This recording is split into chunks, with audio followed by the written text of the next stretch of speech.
খেলার গল্প, গল্ফের রাজা। এটি লিখেছেন মগরাহাটের হোমিওপ্যাথি চিকিৎসক ডাক্তার আনোয়ারুল হক। শীতের বিকেল, বসার ঘরে বসে দাদা অনিক, বোন আঁখি আর ছোটো ভাই ইরাক গল্প করছে। বাইরে ঠান্ডা বাতাস বইছে আর টেবিলে গরম গরম চায়ের কাপ রাখা। দাদা, আজ কোন গল্প শুনবো? আঁখি জানতে চাইল। আজ বলবো গল্ফ খেলার ইতিহাস আর এক কিংবদন্তির গল্প। অনিক হাসল। গল্ফ আবার কি? ইরাক কপাল কুঁচকে জিজ্ঞাসা করলো। অনিক চায়ের কাপে চুমুক দিতে দিতে বলতে শুরু করলো। গল্পের নাম গল্ফের রাজা। অনেক বছর আগে স্কটল্যান্ডে একটা ছোট্ট ছেলে থাকতো, নাম জেমস ম্যাকগ্রেগর। সে সবসময় দেখতো ধনী ব্যবসায়ীরা বিশাল সবুজ মাঠে কাঠের স্টিক দিয়ে ছোট্ট বল মারছে।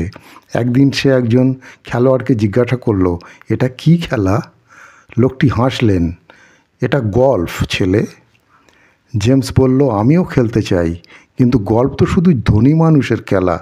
গরিব ঘরের ছেলে হয়ে জেমসের পক্ষে খেলা শেখা সহজ ছিল না, কিন্তু সে হাল ছাড়ল না। প্রতিদিন ভাঙা লাঠি দিয়ে ছোট্ট পাথরটাকে গড়িয়ে গল্ফ খেলার মতো প্র্যাকটিস করত। তার প্রতিভা দেখে এক বৃদ্ধ তাকে সত্যিকারের গল্ফ ক্লাবে নিয়ে গেলেন।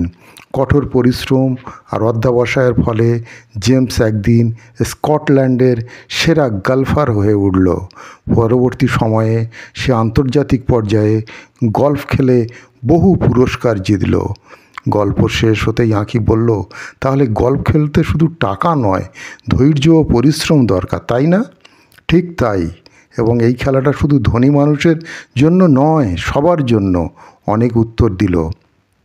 ইরাক বলল, আমরা কি গল্ফ খেলতে পারি? অনেক হেসে বলল, অবশ্যই, কালই আমরা মাঠে গিয়ে একটা ছোট্ট গল্ফ ম্যাচ খেলব। সেই রাতে ইরাক আর আঁখি গল্ফ খেলার স্বপ্ন দেখতে লাগলো। হয়তো একদিন তারাও গল্ফের রাজা হয়ে উঠবে।